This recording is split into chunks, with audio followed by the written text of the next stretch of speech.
Republicans came out swinging at a hearing to mark up Democrats' signature elections and ethics reform bill known as For the People Act, or S1. The political stakes are so high for both parties that the hearing itself included both pillars of the Senate, Senators Chuck Schumer and Mitch McConnell. Capitol Hill correspondent Erik Rosales reports. Senate Republicans argue the Democrats' Bill S1 is a, quote, politically motivated takeover of the election system that would make elections less secure and more chaotic. This legislation would let Washington Democrats dictate the terms of their own re-election races by rewriting all 50 states' election laws. We should be focused on making it easier to vote and harder to cheat.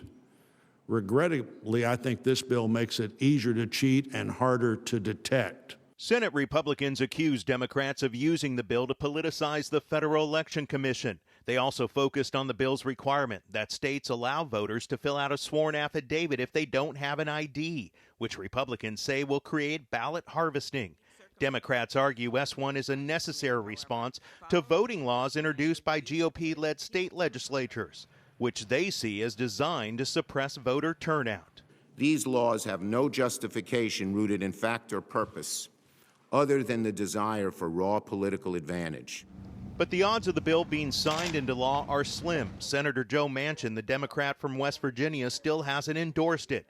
Meanwhile, on the House side, the showdown is set for tomorrow when Republicans will decide the fate of Congresswoman Liz Cheney's leadership.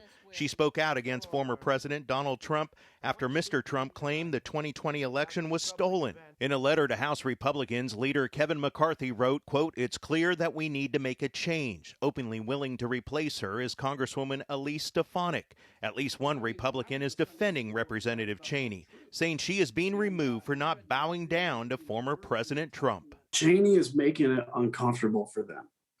If you want to hide because you don't want to tick off the base and tell the truth about January 6th, you don't want to have to admit that Joe Biden won an election, Cheney makes it uncomfortable for you.